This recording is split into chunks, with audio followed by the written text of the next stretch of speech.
जब श्री बद्रीनाथ भगवान विश्राम करते हैं, पट जब बंद होते हैं, तो मेरे नारायण के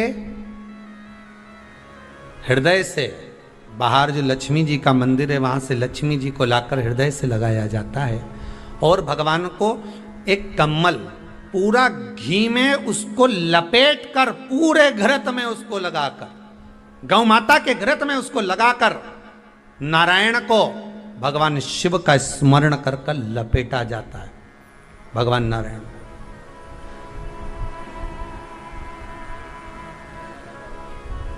बद्रीनाथ बाबा के मंदिर में दिया घी से भर दिया जाता है, ताले लगा दिए जाते हैं, सब नीचे आ जाते हैं। जब अक्षय तृतीया के समय पर पट खोलते हैं, बाबा का कम्मल घृत से जुड़ा हुआ वैसा कि वैसे ही घृत भरा हुआ,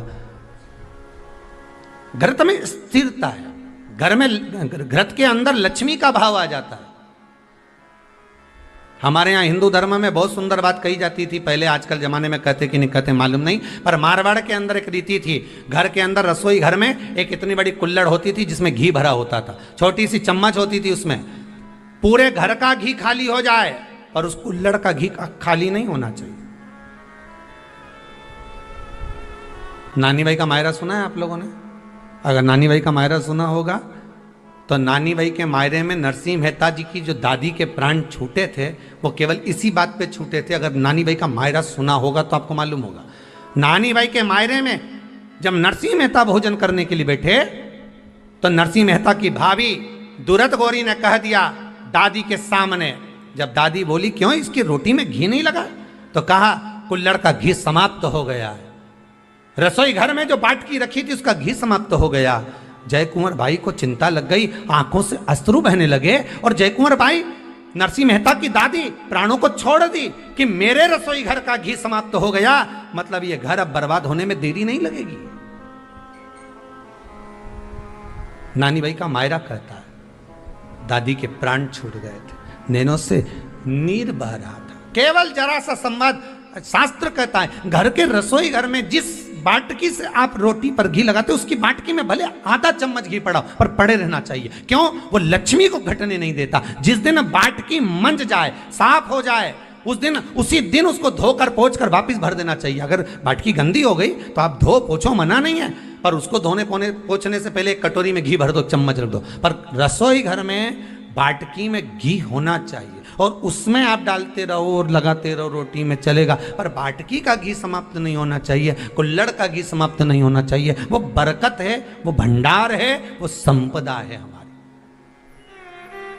घृत वैभव देता है, घृत वैभव प्रदान करता है,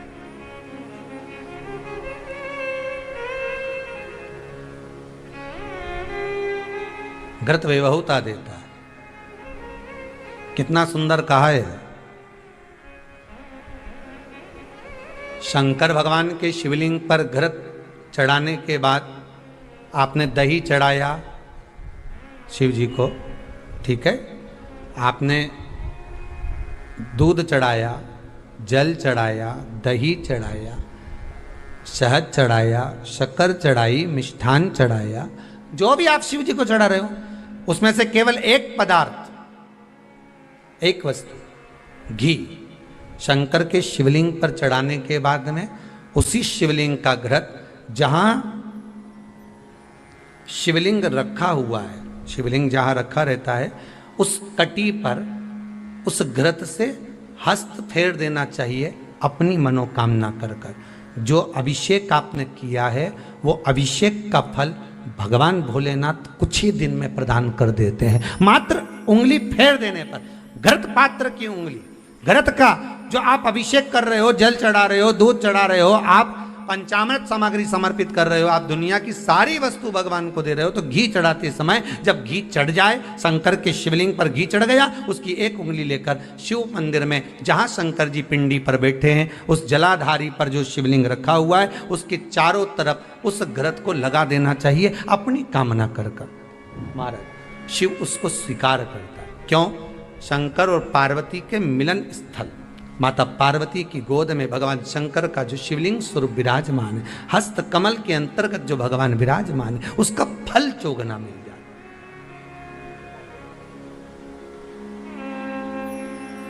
शक्तिपीठ नाम सुना है? अरे बोलो तो, जितने लोग कथा सुन रहे, शक्तिपीठ नाम सुना है? शक्तिपीठ का मतलब क्या होता है? जहां पर माता सती के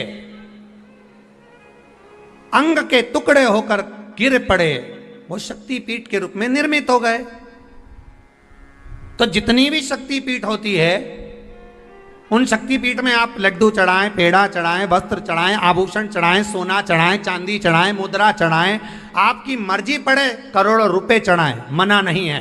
पर शक्तिपीठ का दर्शन करने जब जाएं तो कम से कम थोड़ा साथ में गाय का घृत, असली घी साथ में लेकर अवश्य जाएं। क्यों? शक्तिपीठ पर भी घी समर्पित करने से मनोकामना पूर्ण हो जाती है। आप आएंगे शक्तिपीठ का दर्शन करके और मनोकामना पूर्ण होना है, मात्र शक्तिपीठ।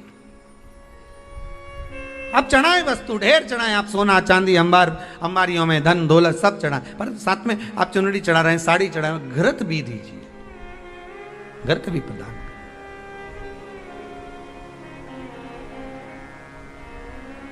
घृत का दान मूल है। धर्म पत्नी से संतान नहीं, औलाद नहीं, बड़े दुखी है, बड़े दुखी। अच्छा, संतान नहीं हो, किसी नारी की गोद, अगर स्त्री की गोद अगर खाली रह जाए तो भी दुख होता है उसको कि मेरे घर में औलाद नहीं, संतान नहीं। हम कई बार कहे, आज फिर कहते हैं, ये टेस्ट भी बाद में कराना, सारी जांचें बाद में कराना। एक बार शंकर का भजन कर कर देख लो।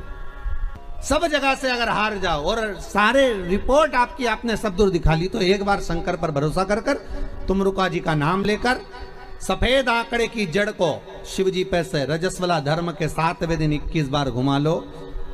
नाम गोत्र बोलकर कमर में लाल धागे में बांध लो। पीपल के पत्ते शिवजी को चढ़ाओ, उठाकर लाओ। उस एक पत्ते को रात्रि को गाय के दूध में उकालो और उस दूध को दोनों पति पत्नी पियो।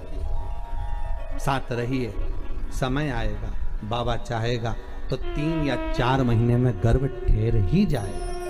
सारे डॉक्टर को दिखा लिया अपनी जगह, टेस्ट भी करवा लिया अपनी जगह, पर एक बार प्रयोग, और वो विश्वास रखकर करना पड़ेगा। शंकर पर जो भी कार्य कर रहे हो आप, जो उपाय कर रहे हो आप, शिव का स्मरण कर, भगवान पर अगर विश्वास रखोगे, भरोसो दृढ़ इन चरणन कहो, श्री वल्लभ नक चंद्र छटा बिन सब जगमा ही अंधेरो। अगर भरोसा है तो शंकर है, और भरोसा नहीं तो शिव कहां से?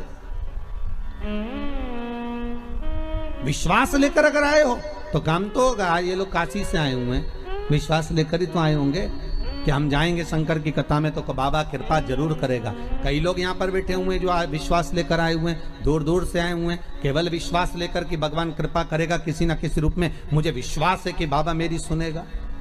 और फिर कहता हूं, कथा में अगर आपने मन लगा लिया, भले टीवी चैनल के माध्यम से श्रवण कर रहे हो, भले मोबाइल के माध्यम से श्रवण कर रहे हो, भले पंडाल में सुन रहे हो, बाबा से अगर दिल से आपने अगर कह दिया तो 3 महीना बहुत होता है सब कामना पूरी होने के लिए। मेरा बाबा आपको कुछ ना कुछ दे ही देता है, बस आपकी रुचि के अनुसार सुख प्रदान कर ही देता है। आप उस पर विश्वास, भरोसा, भटकना नहीं है हमको, मार्ग से विचलित नहीं होना। कहती है घंटी का नाद, उसको भगवान के लिए बजाते हो कि भगवान तुम भोजन करो, भगवान तुम जा, नहीं। शिव महापुराण की कथा कहती है घंटी का नाद इसलिए करा जाता है कि अपनी बुद्धि को, अपने चित्त को केंद्रित करो भगवान के चरणों की ओर। और जितने घर में सदस्य हैं, घंटी की आवाज को सुनकर अपने विवेक को ये केंद्रित कर लें कि मेरे घर में मेरा लड्डू गोपाल, मेरे घर में मेरा ठाकुर, मेरे घर में मेरा राम, मेरे घर में मेरा दत्त, मेरे घर में मेरा हरि विठल, मेरे घर में मेरा विश्वनाथ, मेरे घर में मेरा सोमनाथ बैठा हुआ। अपनी बुद्धि को केंद्रित करना, अपने विवेक को केंद्रित करना, अपने चित्त को केंद्रित करना कि यहां मेरा भगवान बैठा है और मुझे मेरी बुद्धि को केंद्रित करना। और मेरी जीजियों से, सूरत के मेरे जीजाओं से निवेदन है, बेटी और बेटाओं से निवेदन है, अगर शंकर जी के मंदिर में जाकर 1 लोटा जल अगर आप चढ़ा रहे हो